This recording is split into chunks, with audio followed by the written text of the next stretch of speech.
You know, most of the great inventions of the world are just improvements on existing technology. I'm talking about laser beams, nuclear power, even the Jiffy Pop popcorn.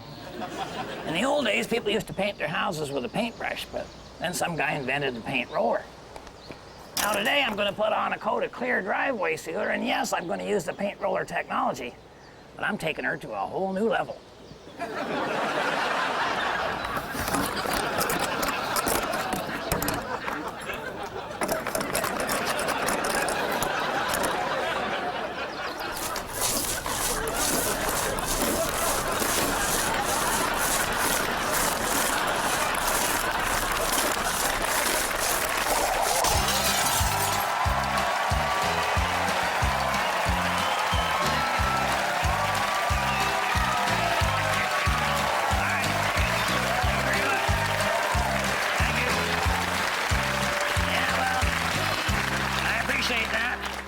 Situation up at the lodge this week.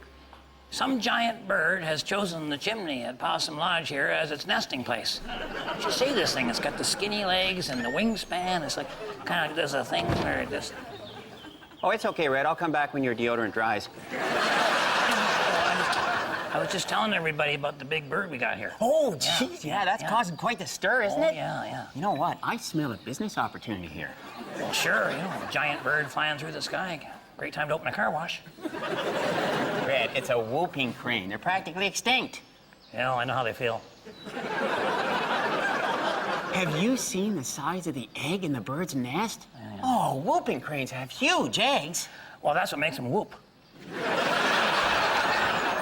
Has anybody got anything to eat? Mike, what are you doing here? Aren't you supposed to be keeping an eye on that bird? I was, but she flew away about 3 hours ago and never came back. 3 hours? Boy, that's a long time for a mother to be away from the nest. Not really. My mother was away for 2 years less a day once. Well, what if something happens to her? You know what? Somebody's got to go up on that roof and check that egg. Okay, I got it. Short straw goes, okay? No. Short guy goes.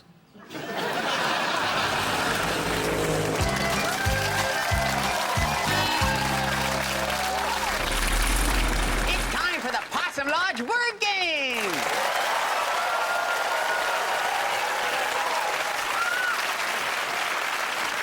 Today's winner will receive this brand new cell phone.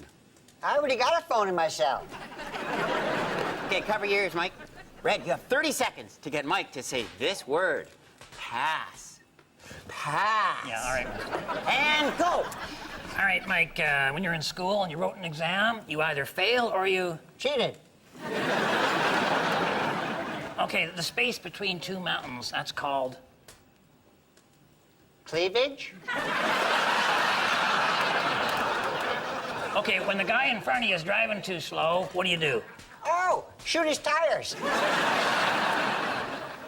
Okay, Mike, when you want to go to jail for the weekend, you got to get a... Hostage. Okay, let's go another way with this. Let's say you see a woman in a bar who interests you, okay? You go over to her and you make a... Fool of myself. Almost out of time here, Red. Yeah, all right, Mike, just tell everybody where you were last night between the hours of 1 and 3:30 a.m. I'll pass. There you go.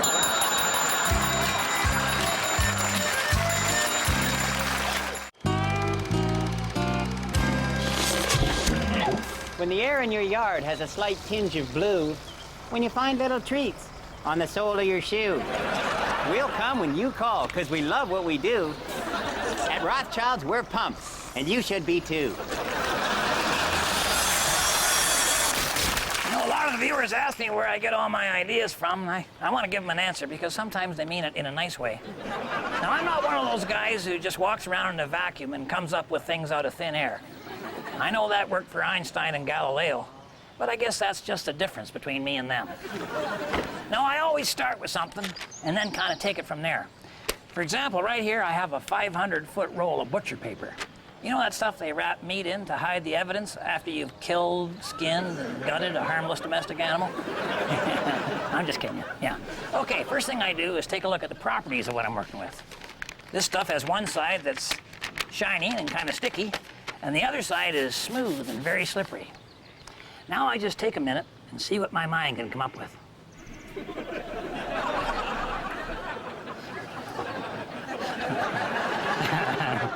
Oh, I'm sorry. What was I saying? Oh, right, yeah, the butcher paper, yeah.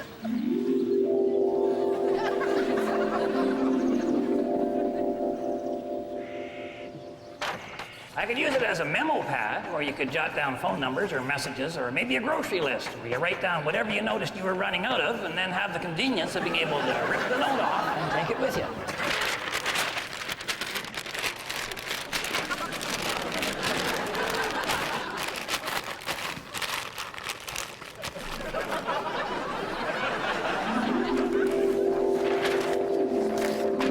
Or for those of you who don't have a garage, oh, sure, those are great ideas, but they're just not practical. Now, this is where the creative handyman takes it to the next level. All right, what's the worst part about summer, huh? That's right, you can't go tobogganing. That's because toboggans won't slide on grass and sand. They need something slippery, like ice or snow, or the slippery smooth side of my butcher paper, huh? Okay, you want to position your toboggan facing down the hill the way you want to, but before you get too excited, you want to get something heavy, some weight of some kind. I got a couple of rocks here. And you want to put them on the end of the piece of paper. I'll explain what that's all about a little bit later. But the beauty now is I can go tobogganing anytime I want. And if I do happen to split my head open on a rock, well, I got plenty of paper to wrap it up in. So remember, if women don't find you handsome, they should at least find you handy.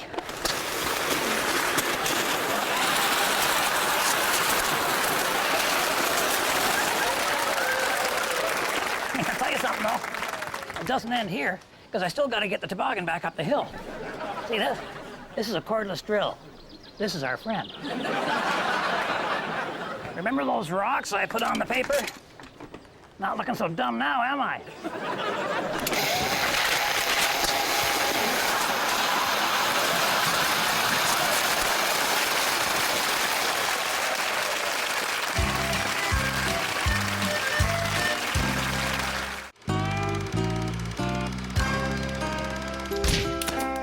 A lot of strange things happen in life, don't they? Like yesterday, I saw this middle-aged couple. They stopped at an information booth to ask for directions. The wife asked all the questions. The husband just stood back and stared at the person behind the counter. And then when they were done, the wife turned around, stared at the husband. He told her everything the information person had said, and then they left. See, they were working as a team. You know, the wife was focused on the questions, paid no attention to the answers. The husband only heard the answers, didn't have a clue what the questions were. That's because this couple has been together long enough to realize marriage is about job sharing. I mean, you can feed, clothe, and shelter yourself on your own, but isn't it more interesting to share that with another person? Not only brings us closer to zero unemployment, it gives you someone else to blame. Like, to me, marriage and job sharing, well, that's natural, especially if you decide to have kids. Conception is the best job sharing in the world. It's great working conditions and really short shifts. Most days, you don't even have to go into work. Remember, I'm pulling for you. We're all in this together.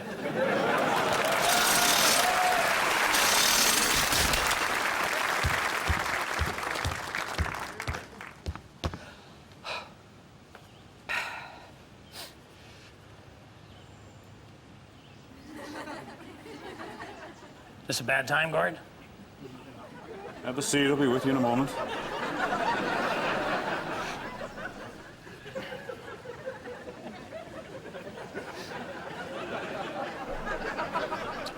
Oh, look, a forest fire.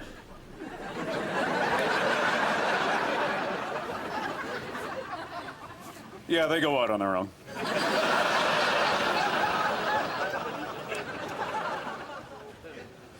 There we go. Sorry about that. Writing a letter, Gord? It's kind of a personal question, don't you think? I mean, what if I was writing a letter? You know? What if I was writing a love letter? What if I was writing a love letter to Susan Sarandon? Still don't see how that's any of your business. Here, could you mail this for me? Didn't you write her a love letter before? Exactly, yeah. Yeah. Did she write back? As a matter of fact, she did. Really? Oh, yeah. There's her letter right there. Wow. No, this is from her lawyer, Gord. Okay, yeah, that's the wrong letter, okay? I mean, I've got all this straightened out. Yeah. I've met all their conditions, okay? Right? Yeah, there's her letter right there. This is it? There's the real deal, right there. This is from Susan Sarandon? Yes, sir. Careful with that. Boy, Gord, you know, her handwriting is identical to yours. I know. Isn't it great? She is so perfect for me. It's starting to feel like Sesame Street here. In today's episode, Big Bird has built a nest up in our chimney, and now Bert and Ernie here are going to go up and check the egg. Oh, no, not me, Red. Just Mike. Well, the roof's in such bad shape, it'll only hold one of us. You think that rig is safe, Mike? Oh, sure. I'll just throw this anchor over the peak of the roof and then tie the other end of these bed sheets to that door over here. Oh, yeah. You know, and then I'll pull myself up, right? It's just like breaking out of prison. I've done it 100 times. Red, come here. Huh? What is it? What are you doing? What's going on? Okay, we can talk to Mike through this stovepipe, which is connected to the chimney up on the roof. Oh, okay. And what's he going to do when he gets to the nest? Well, we don't know if that mother crane's gonna come back, right? Yeah. So Mike's gonna have to bring the egg down here. Oh, boy. Can you guys hear me? Yeah, we hear you. Yeah. We hear you. Okay, I'm going over to the chimney now. Okay, watch your step, Mike. Oh, it doesn't look too bad. Mike, are you okay? Well, yeah, I'm fine, but my foot's stuck in the hole. I can't pull it out. Give her a good yank there, Mike. Okay.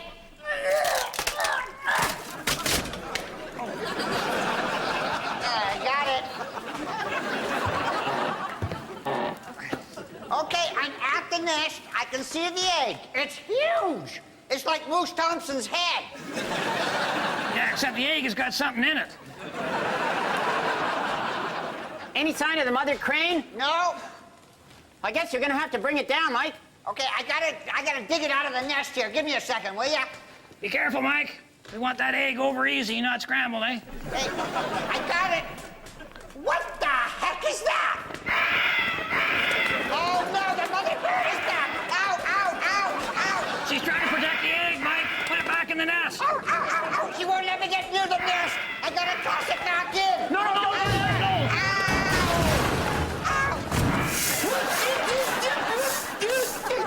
Take it. Ow, ow, ow,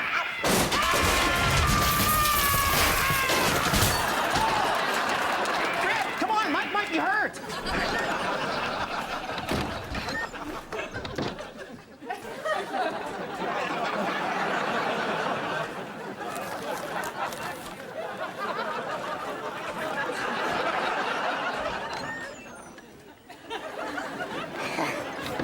Well, congratulations, Dalton. You're gonna be a mother. A bunch of us were playing a little road hockey there, and then Walter comes in on a breakaway, and he just fires one right up over the whole deal, and it goes right down the darn sewer. So now how are we gonna? It's the only puck we got. We gotta get the puck back, and I'm saying, well, Walter, you did it, so why don't you just get that off there, pull the grate off there, pull that, I'll pull you, and you lift the grate. So then Dalton had an idea, but so I thought maybe he could get his arm down there, maybe it caught on a ledge or something, and something grabbed him, and I'm thinking he's in trouble, but turns out he's just joking around. That's real funny. So Dalton brings his jock over. What'd you bring your jock for? He says, well, it's a puck magnet. And so he's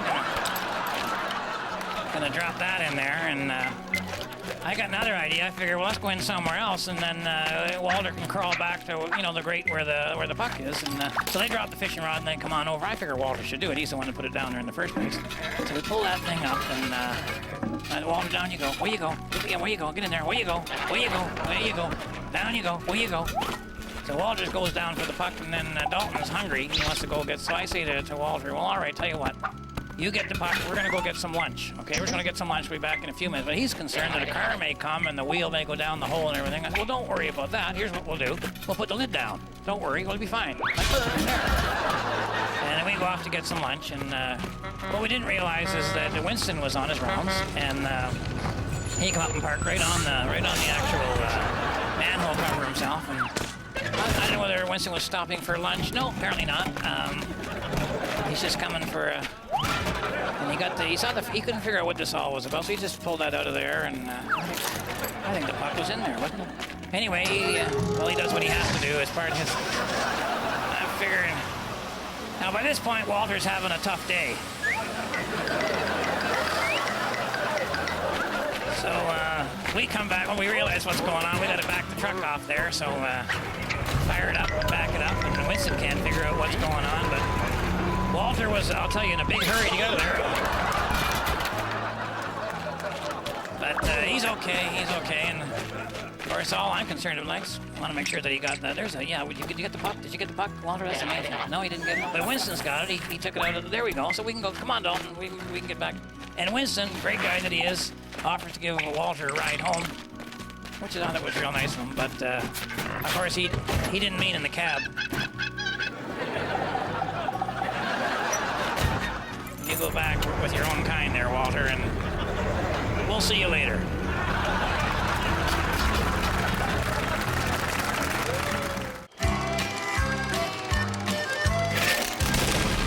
Welcome to the experts portion of the show, where we feature those three little words men find so hard to say. I don't know. Those are the words. And a special welcome to Harold. Well, thank you very much, Winston. I'm always happy to share the wisdom of my accumulated years. You know, there's always a certain rites of passage of every young man. Shut up, Harold. No, that was wrong. I shouldn't have said that, and I'm sorry. I'm sorry. I apologize. I shouldn't have told you to shut up. Apology accepted. All right. Should I continue? No. Okay. Today's letter reads as follows. Dear experts, I work in an office next to someone with a body odor problem. Is there some way I can let him know about it without causing offense? Oh, no, just get upwind of the guy. I mean, that's what a breeze is for. It's not really the adult way to handle the problem, you know? There's always a subtle, sensitive way to point out the problem and suggest solutions. Oftentimes a gift would do this. Oh, sure, like on his birthday, you could give the guy a bath. Yeah, but you know what's better too? It's like at Christmas, right? You can get him like an anonymous secret Santa gift, like a secret Santa soap on a rope. I oftentimes use the secret Santa approach to distribute my homemade fudge. That was you? Yeah, that's what. You owe me a bottle of Kaopectate. You owe me a set of seat covers. Oh. Okay, you know what? Actually, in retrospect, I think you gentlemen are right.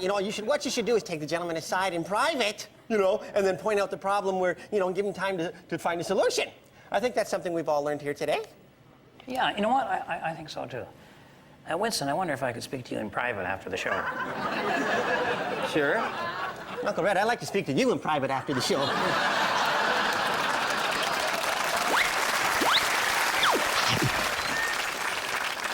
Dalton, they're out of jalapeno chips, so I had to get you sour cream and onion. Isn't that great? You have done nothing for this entire pregnancy.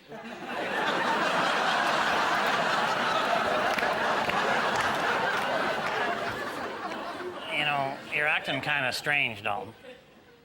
Oh, I'm so sorry. I'm sorry, Red. I am so sorry. All right. The sour cream and onion chips will be fine. I'm sorry. All right. Go get them. What? Go get them!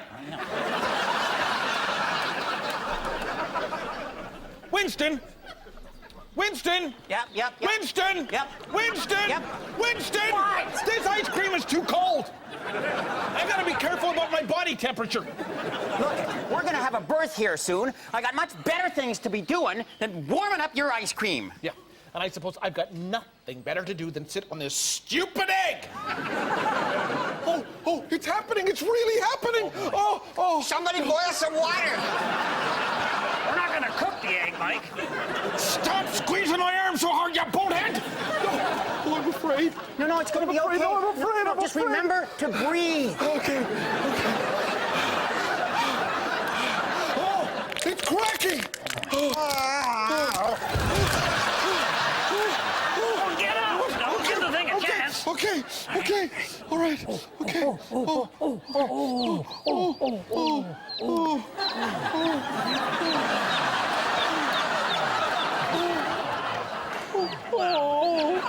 Congratulations, Dalton. It looks just like you. I'm gonna take her outside to her new home, the sky.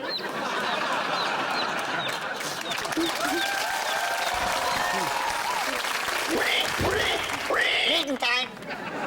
Yeah, you two guys go ahead, all right? Dalton and I will be down in a minute. All right, Dalton, come on. All right. She went back to her birth mother. Yeah, well, of course you did, but you did the right thing. And Dalton, did you really want another daughter? It's an excellent point. There you go. You go on down to the meeting. I'll write down. And if my wife is watching, I'll be coming straight home after the meeting. And with all these cranes flying around here today, I was wondering if maybe you and I might do a little whooping it up ourselves tonight. Huh? And to the rest of you, thanks for watching. On behalf of myself and Mother Dalton and the whole gang up here at Possum Lodge, keep your stick on the ice.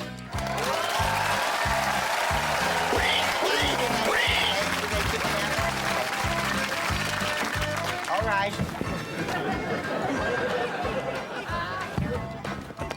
Quando, Omni, Flunkus, Moritati. All right, bow your heads for the men's prayer. I'm a man, but I can change if I have to, I guess. All right, man, I'd like to show all of our appreciation for Dalton's efforts to preserve a dying species and also for hatching that egg.